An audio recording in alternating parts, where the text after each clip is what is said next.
Election results రావడానికి చాలా కొద్ది సమయమే ఉంది. ఈ సమయంలో స్టాక్ మార్కెట్లు అసలు ఎలా ప్రవర్తిస్తున్నాయో తెలియట్లేదు.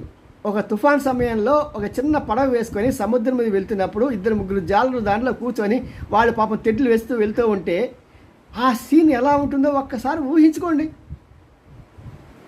అదే పరిస్థితి, అదే స్థితి ఈరోజు స్టాక్ మార్కెట్లు. ప్రతి ఒక్కరికి కలవరం. ఎవడో వచ్చి అంటాడు ఒక సర్వే చేసి, మోడీకి 400 సీట్లు వస్తాయి, డామని పెరిగిపోతుంది మార్కెట్. ఇంకోటి చెప్తాడు, లేదు 260 లోపల వస్తాయి అంటాడు. రాత్రి రాహుల్ గాంధీ 180 అంటాడు, మళ్ళీ డామని పడిపోవటం. మరి ఇలాంటి దారుణమైన స్థితిలో స్టాక్ మార్కెట్ ఉన్నప్పటికీ మీరు జాగ్రత్తగా సున్నితంగా గమనించారంటే ఇండెక్స్లు భారీగా పతనం కాలేదండి, చక్కగా వెళ్తున్నాయి.